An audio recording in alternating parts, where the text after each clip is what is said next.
I'm joined now by Florida's Democratic Senator Bill Nelson. He was a member of the Budget Conference Committee that helped write this deal.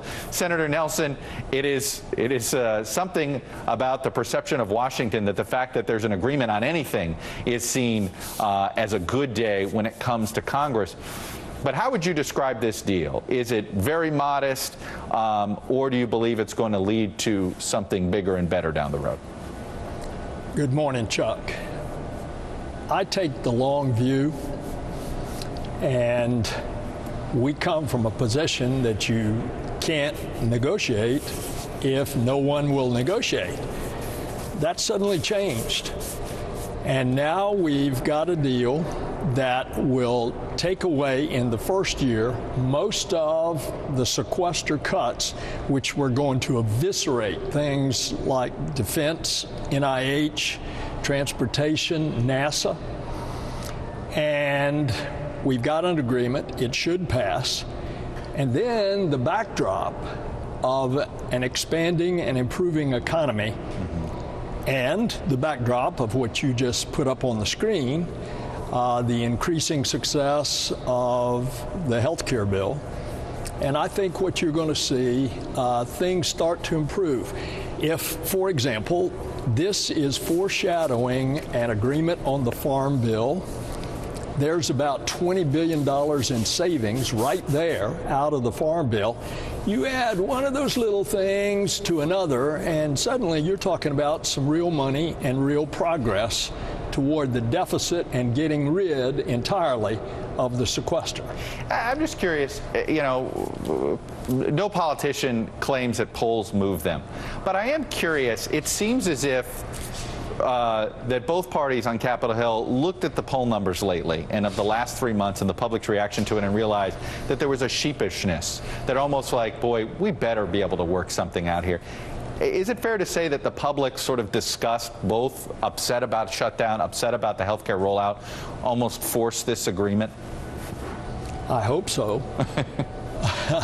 I mean, the public doesn't have a very high opinion, although when I go to Florida, you know, all the time people come up and say, thank you for standing up for common sense and political moderation.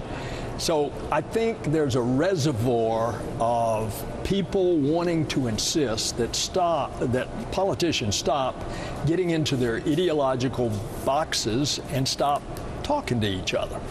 And we're seeing a little by little reversal of that.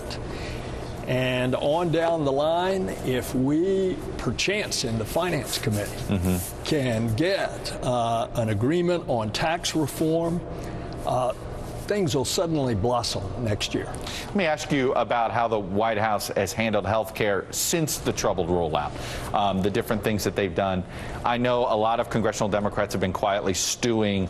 The White House needs to show more accountability. And perhaps, are you satisfied with some of the changes that have been made, for instance, the hiring of John Podesta, or do you still think that they need to show more accountability in what went wrong on health care? I have not been silently stewing. I have been vocally critical. Yes. And I think the Podesta thing is a step in the right direction. Bless her heart, Kathleen Sebelius is doing everything that she can. And I think at the end of the day, when they get this fixed, and it's beginning to get fixed, somebody ought to be held accountable, and some people ought to lose their jobs.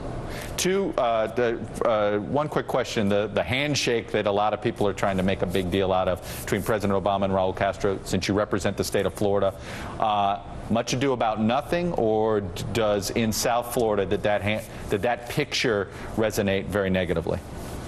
Again, for those who want to stay in that ideological box, it'll get them all lathered up.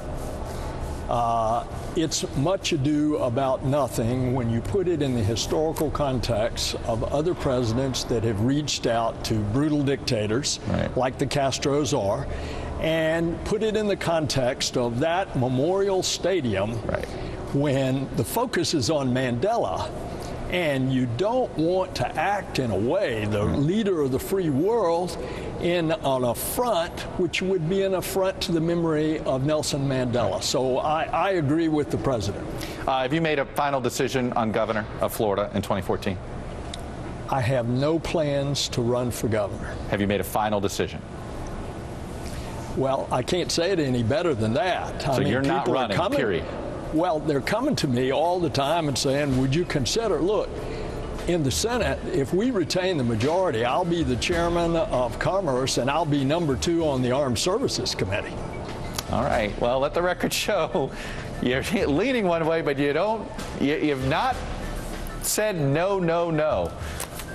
You've not been Sherman-esque, sir. I haven't been Sherman-esque, but I've said what I've said. Fair enough. All right. Senator Bill Nelson from the state of Florida, Democrat from the state of Florida. Thanks for coming on this morning. Thanks, Chuck. All right.